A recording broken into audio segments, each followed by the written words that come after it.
Good evening, ladies and gentlemen.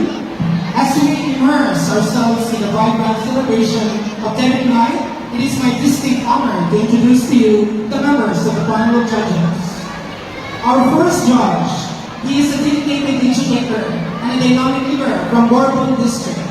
Principal 4 of Donna Milagros Osmeña Elementary School, who has shown unwavering commitment to nurturing young minds and fostering a love for learning. He has profound passion for music, arts, physical education, and performing arts. This passion has taken him to different corners of the Philippines, where he has shared his expertise and inspired countless students and educators alike.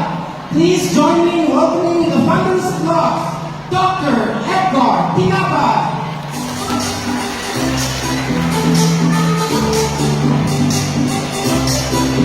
Our second judge, she is the guiding force in the vital areas in the Cebu province. In Araling Panlipunan, she shapes the way our students understand history, culture, and the world around them.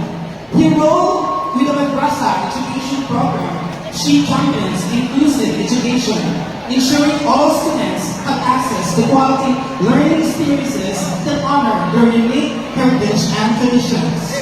Her dedication to both of these fields demonstrates a profound commitment to holistic education, one that values both academic excellence and cultural understanding.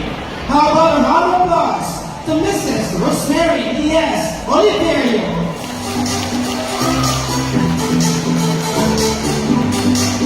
Our third judge, the chairman of the board of judges, is a professional teacher, a classroom teacher, and a class advisor for 7 years. A teacher in charge for 5 years, a school principal for 3 years, admission coordinator for private schools, pioneered the implementation of senior high school to all secondary schools in the province, a total of 252 schools, pioneered the establishment of the Learning Resources Management and Development System, LRMDS, of the division, conceptualizer, organizer, and implementer of the LR Vision 2030, the incumbent education program supervisor for learning resources.